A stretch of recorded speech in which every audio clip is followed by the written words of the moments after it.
In this sector, the worst case scenario is that we have a crisis in terms of the future of low carbon energy and sources of energy. Our purpose is to support and sustain work-based learning opportunities that will benefit both employers and employees and also employees of the future. We have been working for some time with Aston University, with National Grid and others, and the Skills Academy to develop a specification in a sector which needs an injection of new talent, new skills and so on. What we believe is that employers collaborating with each other in terms of workforce development will be in their interest. And to get some employers to recognise that by establishing this kind of possibility for their people, that actually they'll retain them. In fact, the evidence is showing that the more you provide educational and training opportunity, the lower your staff turnover. And the costs of that to industry and business are huge in terms of people leaving and moving on.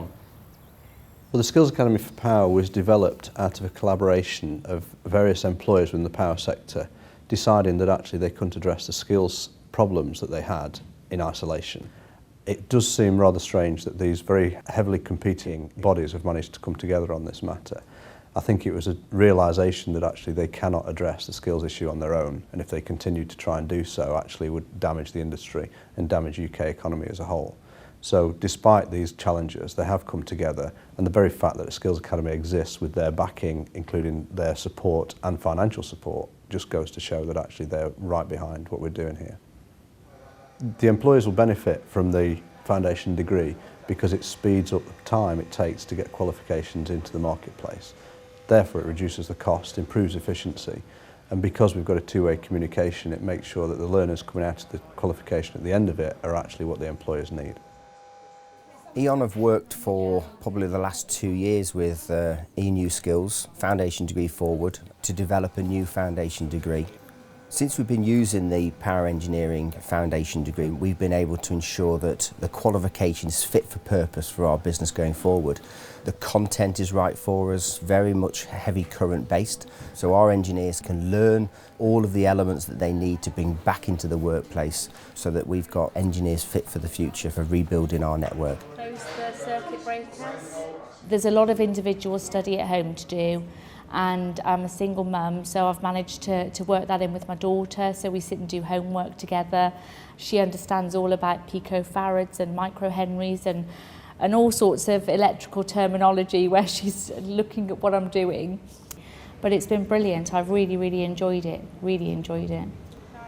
We've just gone through a restructure at work where we've all felt quite vulnerable in our positions, and I really wanted an opportunity to become an engineering manager.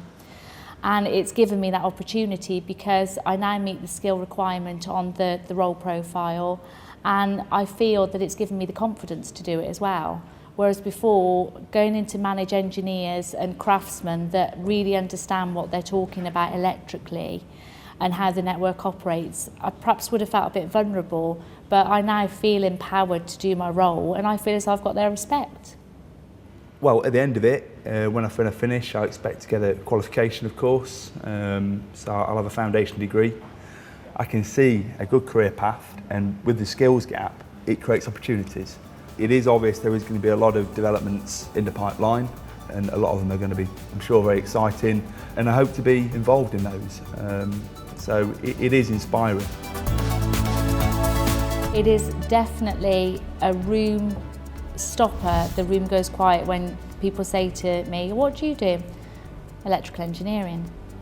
I'm actually studying at Aston University. The room goes deadly quiet, and it's brilliant. I love it.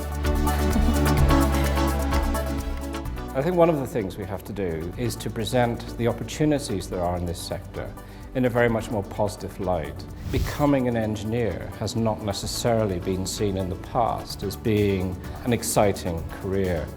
I think we have to change that, and collaboration is fundamental to this. We do need employers to make it clear to the new generation of students and employees coming through that there are really exciting opportunities in this sector that are fundamental to our future, and to make it clear that these are opportunities that they can go into, and that can only be good.